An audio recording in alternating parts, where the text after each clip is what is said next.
But this is really like a lifelong habit. This is something you want to teach your children. This is something my spouse has taught me. We basically rub off in each other with this because it's as I said, and when we started the episode, it's a powerful life strategy for being happier. And that's why you're here. That's why you're tuning in today. I assume because that's what we're trying to accomplish, is find those ways to feel more fulfilled and happier about our circumstances. So reframing is the tool. So, and when I say the tool, it's not the only tool, but it's certainly arguably the most powerful. So what exactly is it?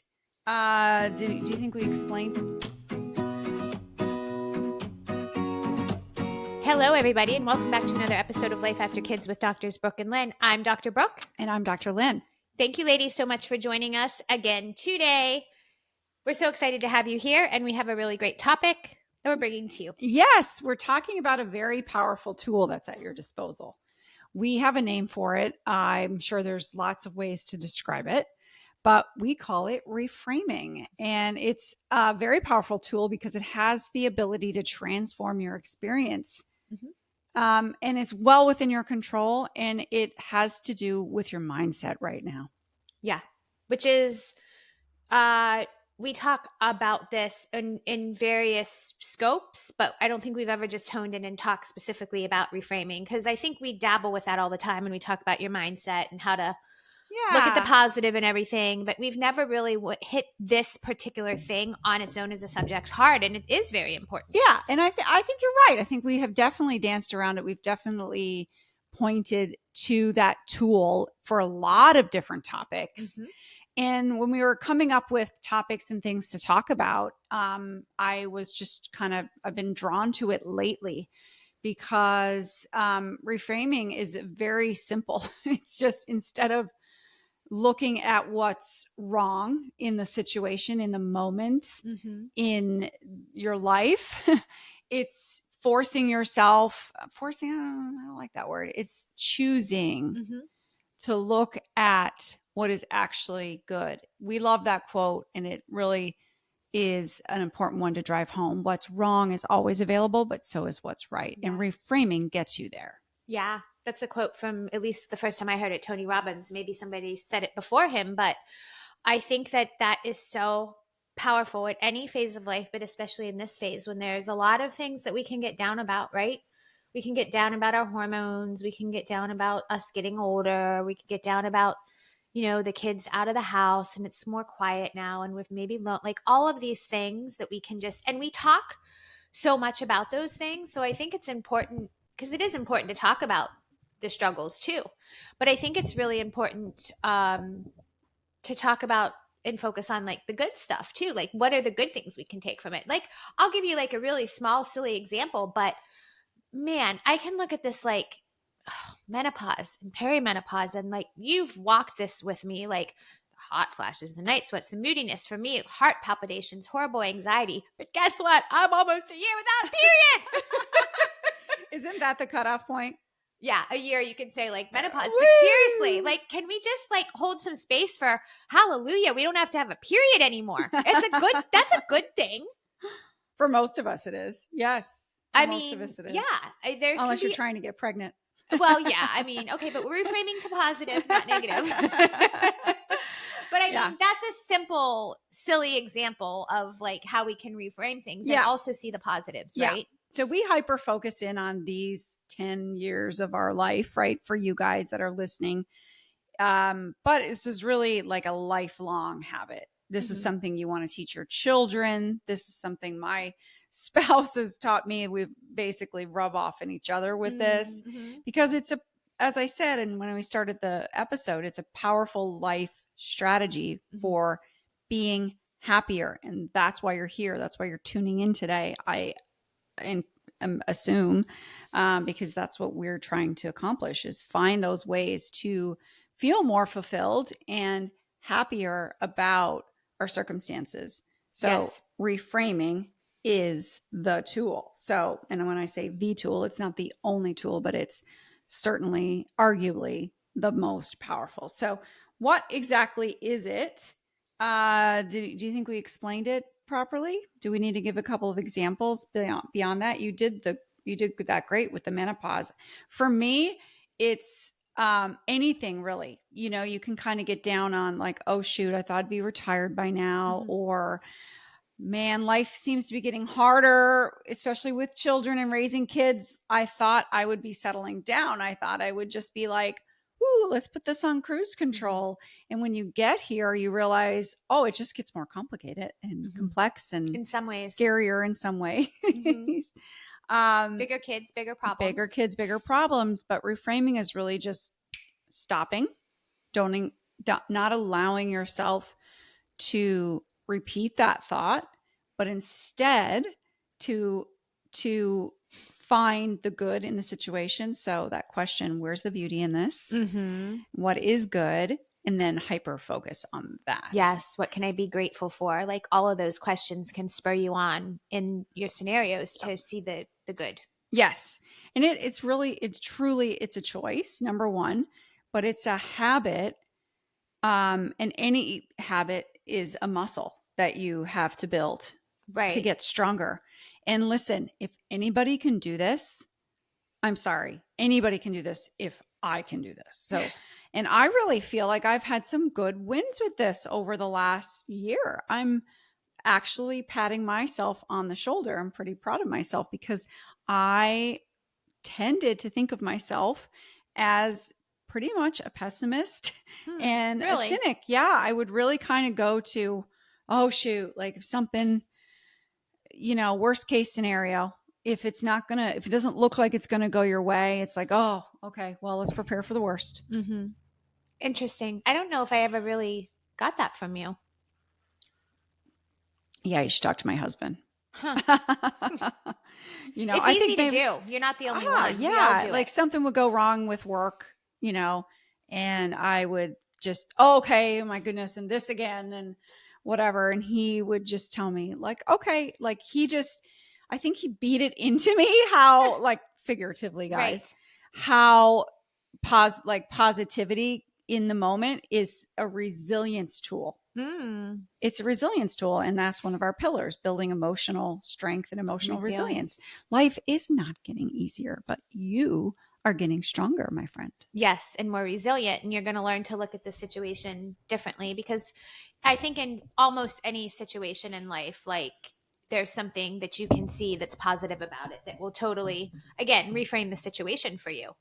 So that's a key thing. But, and to your point, what you said was, it is, I can't remember what you said before habit, but you said it's a mindset, or it's a tool. It's a muscle. It's a muscle. A habit. Yeah, it requires practice. Yeah. And you're going to not get it right. So all the time, 30 days to build a habit. I think for me, it's been 30 years to build a reframing mindset.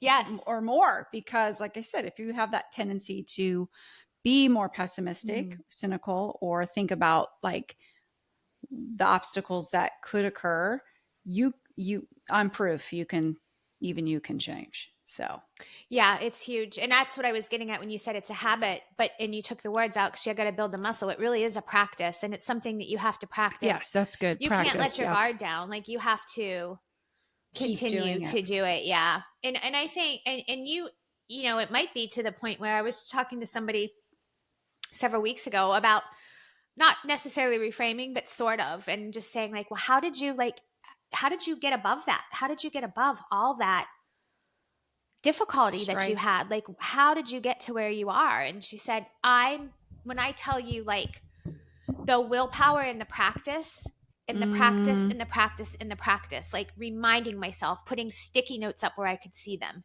just daily on the regular, telling myself telling myself the positive about myself, telling myself how far I've come, telling myself, like, you just have to own it and practice it all the time. You can't let your guard down. And I was like, wow, it's good to hear, because I think we want like a quick fix. Always. Yeah. Right. I mean, we all do that. in anything. Sure. But to your point, if you're talking about reframing, and because it is so powerful, it is worth a practice, but it's not something even that you work on for, it's like exercising if you want to stay physically fit, because it's not even something that you That's why I just work compare on it and to a learn, like muscle. riding a bike, and then you just know it and that's it. It's something that you have to continue to do. Yes, there's muscle memory to it. And there's also, if you don't use it, you will lose it. So you have, like, with any practice, you have to keep it up and with any muscle, you have to keep stretching it. Yep. To keep it. So I think it would be good to talk about like some of the specific, and you may have a direction that you want to take this. So if you do, I'll let you go. But I think it would be good to talk about some of the specifics, like in our life after kids, that we can look at negatively, but how can we reframe it, just to give some examples of a baseline to start. But I also think it would be really important to talk about, well, it's one thing to say, okay, I'm going to flip the script or change my mindset, but then but how do I strategically and practically do that beyond just reminding myself? Yeah, because I think there are some things that you can do. And I wonder what you would say there. Yep. And they're like, so the tendency with an overly positive person to be overly optimistic, that's a danger too, because then you don't prepare for the worst. Right. Yes. And if you're just optimistic to a fault, you're not being you sevens. Enneagram sevens. Yeah. You're not going to be realistic. So yeah, I think that positivity itself, there are some people that are listening and you're probably thinking, why would you even ever have trouble trying to think of the silver lining? Because positivity is a talent. It's a strength. Some of you guys have it in spades. And let's face it, those are some of the most attractive people on the planet. Think about the people in your life that can always, like, and I want to say that there's been movies made on some of these people, like Serena Williams. Did you ever watch that movie King Richard, about her life? So and Will Smith was in another movie, Pursuit of Happiness. Remember? I and never he was watched homeless. That in full.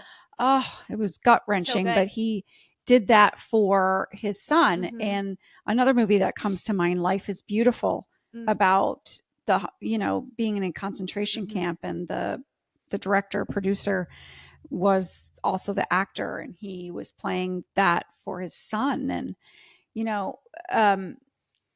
it's almost like hero status when you can do that for somebody, when you can help take them and say to them, okay, like, I know you're in the doldrums, in the depths, but like, look at this. Just turn and look at what is good. Yes. When you can do that for someone else. So we love those people. If you're one of them, keep giving that gift. Like, keep doing that for people, and see yourself as super special. Like, see that as one of your most unique contributions to the world, to the people that love you. That's going to be something that's remembered of you and revered, even if you want to go to that point. Yeah, I think that's an important thing to say, because I know somebody in particular that we both know well, that's, I think, like number one positivity. And she has had periods in her life where she said she felt like she was minimized or had to downplay it because it got annoying to people. And then when she did Strength Finders, it was so freeing for her to know, like, this is actually a talent. This is just who I am. It's not like, because it can come across, because most of us are not used to being in that space all the time. So it can come across as, frankly, like maybe a little fake, but it's not. Or like annoying, like, why are you so happy all the time? What do you actually, you know what I mean? So yeah, I mean, there are people, give them grace. That's actually a really great gift that we could all benefit from. Yeah. And there are people, like if you don't have that talent, you don't understand it. Again, we all walk through life often expecting people to act and behave the way that we do, and through the same lens and filter. And when they don't, it either rubs us the wrong way, or we're on the other side of the spectrum. We're attracted to them because they have something that we don't have. Yes. And we can't put our finger on it quite, but we just know that that's unique for them. Right. Yeah, she's a great example, that person. I mean, she is just bubbly and full of life, and so encouraging. And she also happens to be just this beautiful, like, knockout, drop dead, gorgeous woman. If you're listening, Michelle, you know it's true. And but I think that combination is where people are like, and you can look at somebody like that and think, oh, she's got everything, and yet there's there's a sharp edge to everything. Mm-hmm. And for her, that was part of her learning. Yes. Right. Yeah. And she didn't, someone like, I think we can tend to think too, and this is going off topic of reframing a little bit, but if you know somebody like that, that's super positive, the tendency would be to think, well, her life is all easy Roses and street or a walk kittens. of gold. And if you get to know her better, her story where she had a rough, Mm-hmm. her backstory is there was a lot of struggle there early on. So you don't know what stories they're writing. And if you know somebody that's really positive, that's a powerful thing. Yeah. My husband is, I always go back to Kenny, but he's like, positivity's in his top 5. Yeah. I mean, you don't see that as much in males. Yeah. It just tends to be, we're talking. So positivity is like your natural cheerleaders. When you think of positivity, you think of like somebody just on the sidelines going like, come on, you can do it. Keep it up. And, just being in your corner and always reframing things. So always taking something, turning it from lemons into lemonade. I'm pretty high in positivity too. I want to say it's in my top 10. So we can almost do that to a fault sometimes. I remember when Anthony was transferring and he had 2 options for school. And the option that he really, really, really wanted looked like it wasn't going to work out. And within I'm not even kidding you, less than 24 hours, we had it so reframed for him that he was like, absolutely, I'm going to this other school. Why did I even want to go to this one to begin with? Not because we were lying or puffing it up, but we were like, but you didn't consider this and think about this, and it's going to be great to go here for this reason. So then when it came full circle and the school that he wanted actually got in, we had to but we do a really good, I think that's a practice for us. And I don't know that we realize that we're doing it on a bigger scale when it's, for me, I have an easier time reframing the really big, hard things than I do the day-to-day little things. And I agree with you. It's the little day-to-day things that probably get us down the worst. Absolutely. Right. And those are the harder things to reframe. It's like the little annoyances that we don't want to, we didn't get where we want. Most I wanted of us, that. I didn't, whatever it is. Most of us are trained to have some aptitude for dealing with life's hard lessons. Right. And we kind of know, once we get over the sting and the shock of it, we kind of know, okay, unless we're talking about somebody, a major loss of a person or loved one. If it's like a loss of a job or an opportunity, a lot of times we'll just take a step back and look at it going, okay, well, there must be something better in here for me. This is all going to work out. Right. But when it comes to the day to day, we're not as disciplined in reframing. Yeah. It's trickier. But that has the most impact. Right. Because I always say that life doesn't happen to you in your highs and lows. It's what happens on a random Tuesday afternoon. So interesting and so good and very true. And if you can make those moments good and positive moments, even in the mundane, how much better your quality of life will be. 100%. And when you're practicing doing it every day, all the time, then it's like a no-brainer when something does come along that's pretty bumpy. Yes. And my 2 favorite tools for that, I think, beyond just the reminders to look at that, I think the 2 tools that I use concretely would be, number 1, practicing gratitudes is always going to reframe something. So if you take the time in the morning or in the evening to write down 3 to 5 or more things that you're grateful for, either if it's the start of your day, things that you're grateful for from the day before, or things that you're grateful that are coming in that day, or if it's the end of the day that you're reflecting. But what that does is maybe doesn't reframe something in the moment, but it starts to train your brain to look for those positive things, even in the midst of hard times. So that's, I think, one way you can practice reframing. And then the other one is that I don't want you guys to neglect, and I talk about this in the book, is doing a regular check-in with your goals, because sometimes you need to go back, because we can get in this rut in our life after kids of oh, I thought I would be here by now, or I had all this, I'm feeling stuck. I'm feeling I'm just in this rut. And sometimes, unless we go back and look at our goals and we reflect on the things that we've accomplished and we can cross them out, we don't even realize how far we've come. Right. And that's the importance of writing them down, because you will forget more about what you do, Mm-hmm. then, you know, there's so many things that you're doing that you can actually revel in the joy of the fact that you did that. Yes. And unless you're writing it down. And yeah, we talk a lot about that in the book. And it reminds me, and I've got it written in my notes here, once again, the gap and the gain, which to reframe. It's a great book, by Yeah. the way. Yeah. So right now, like, let me use a real life example. So in my life, in my family, my daughter is finishing her senior year. She's in dance team. She attends a college prep school that's religious based. Mm-hmm. And so the focus is definitely academics first. Yep. And then sports and extracurriculars second. And they do a decent job. We're fairly new to the school. I mean, everybody's got complaints. Nothing's perfect, right? About school's administration. But at the end of the day,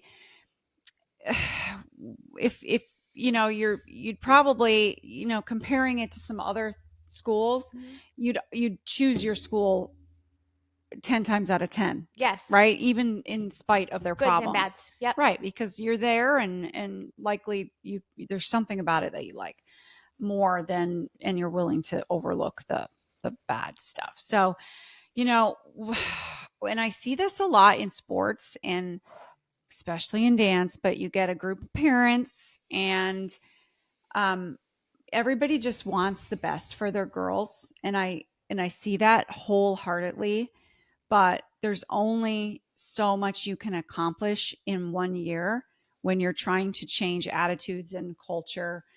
And there's also a place of getting to acceptance where you can see the forest for the trees, that this is a school that is always going to value academics over its even its basketball team. Yeah. Certainly its dance team. Yeah.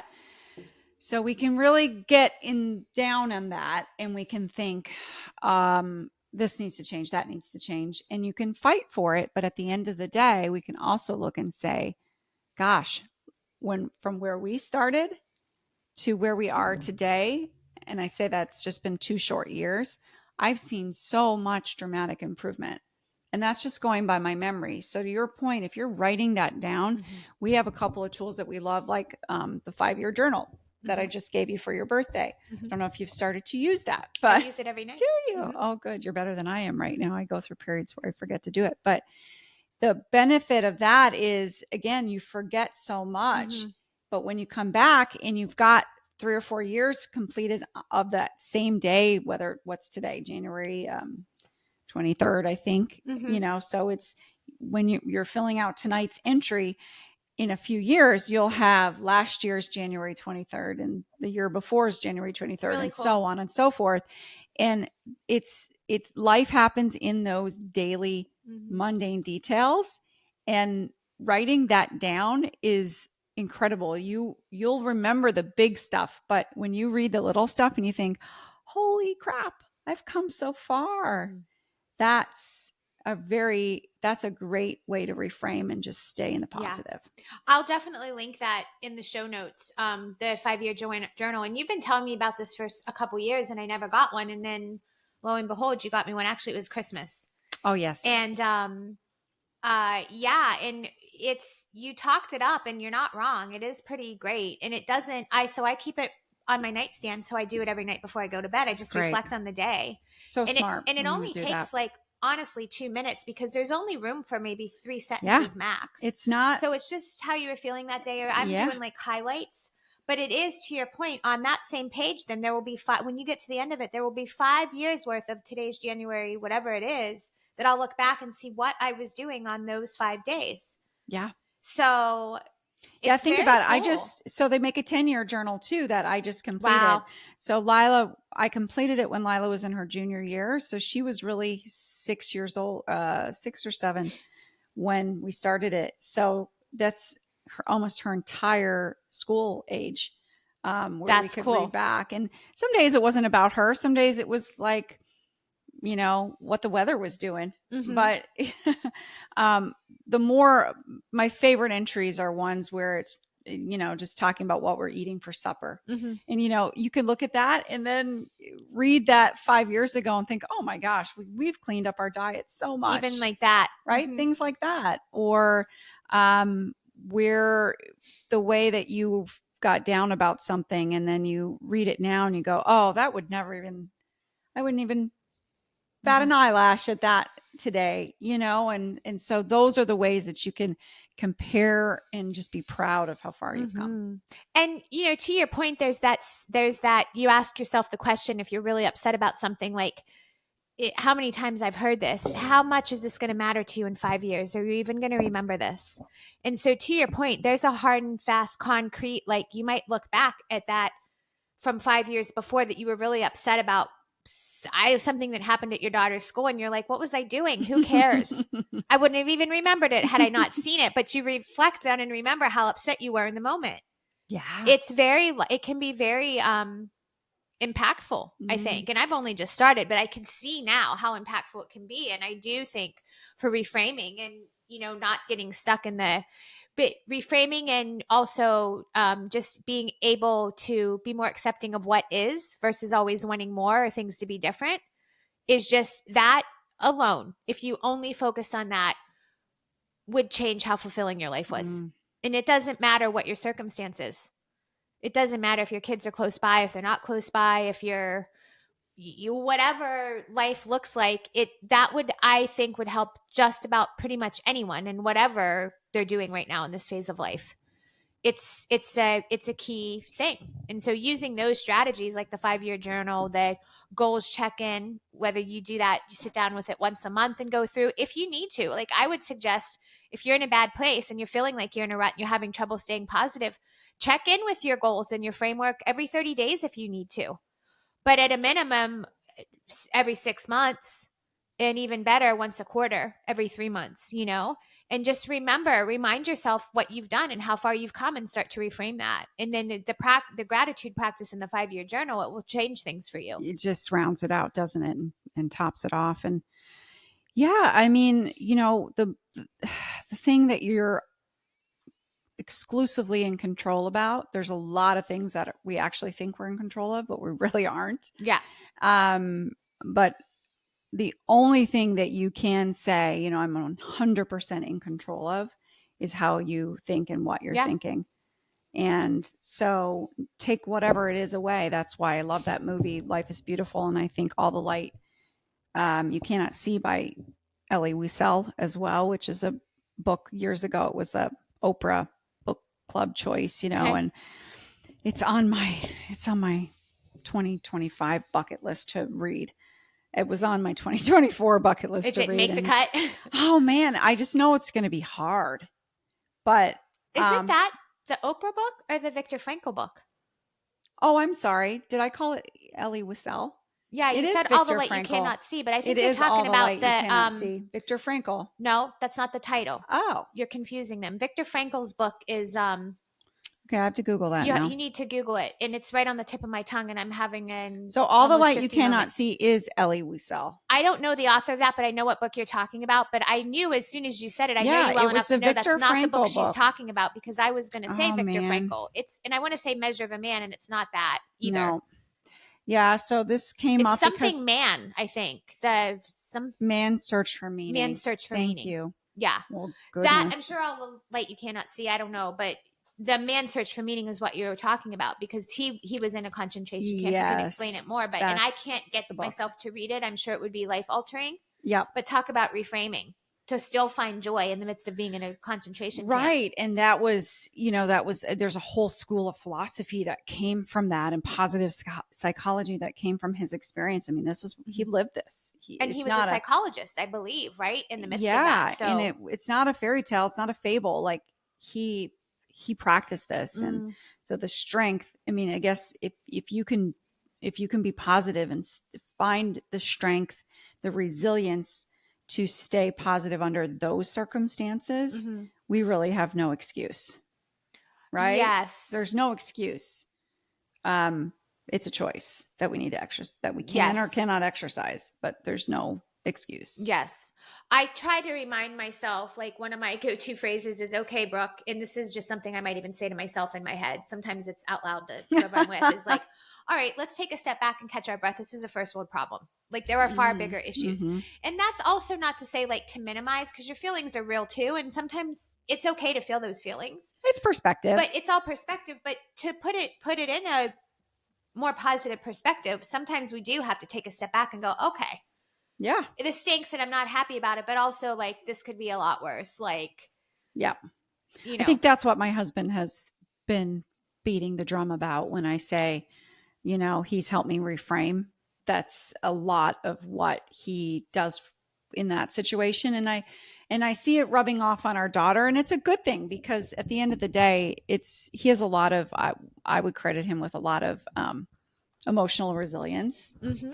And, I mean, the thing is that's again a gap in a game situation because if you're focused on where you're not, he's always going to tell you like, well, what if you were that, or think about this person who doesn't have that. I mean, sometimes you're just like, oh, shut up, Mark. You know what I mean? Sometimes you just want to tell him like, I'm whining right now and I don't really want you to tell me not to. I just like you to listen to me whine, please. But it's never useful. Whining is never useful. No. And it doesn't get you anywhere. No. It doesn't even make you feel good, actually. No, but it's also a little bit like when you just want to have that piece of chocolate cake and it's not good for you, but it just tastes so dang good and it's comforting in the moment. Right? Like sometimes listen, you're not alone because I've done that with Ken where I'm like, okay, Mr. Positivity, let's just take it down. Like, no, it's not really as good as you're making it out to be. And let's just admit for just 1 second, it stinks. So like sometimes we're there too, but just don't stay there. We have to try to also do our best to pull it around. And you're right. You just have to keep practicing that and practicing it and practicing it. Yeah. And you'll get there. Yeah. But it helps to have that perspective. And I definitely do think it helps to keep the perspective of like, okay, hey, this could be worse. Like, look at all this good that I have. And also that question that I said when we were talking about the journal is like, is this going to matter in 5 years? Let's put it in perspective there too. That, and we talked about positive people being some of the most attractive. I mean, energetically attractive, not physically attractive on the planet, but negative and complaining people are some of the most unattractive energetically. You repel, you can feel it. You literally repel people from your life when you're not willing to reframe your circumstances to a certain degree. Yes. If all you can do is complain. I hear you. And I think that can be a tough pill to swallow. But, also if we don't want to bribe our kids and be something we're not and not sit with our feelings just because we want to have them around. But like, if you have a concern of having a good, healthy relationship and your older kids wanting to be around you after they left the house, certainly reframing and, making a practice as being more positive of the life that you have is only going to benefit you and drawing them to you. Yep. Because positivity is attractive. And like you said, not physically, but energetically. So I think that's a really important perspective or piece of this as well. And you're teaching your kids to do the same thing, so that's important too. I think like it would be helpful to break down some of the specific things before we wrap of like, what, like, because the obvious big one is like, oh my gosh, like the house is so quiet. My kids are out of the house. Like you can really get down and feel stuck in a rut, or you can reframe that and think, wow, like I've got all this time now to pursue something new, or I've got more time now to focus on myself and my own needs and to do some self-care. Or like, yeah, my kids are gone, but my husband is still here. And this is a great opportunity for us to refresh our relationship and get to know each other again. Yep. I mean, so these are kind of like some concrete examples of, well, how can you see the positive in it? Because everything most things have a gift. Yep. So I think that's what I try to remind myself. And the same thing, I do have, like, I'll have periods of time where I was doing this like 2 summers ago, right before my first one left for college, where I wasn't just thinking about him leaving, But I was also like, oh my gosh, like I think half my life is behind me. Like it's all downhill from here. I'm just getting older. Remember I talked to you about that's it. a whole topic we're speaking about this week in recording. Okay, for good. An episode. So I won't get into it, but you can also reframe that where like, you know, there Just are some don't go people there. that didn't get to live to this age. It's a gift. Yeah.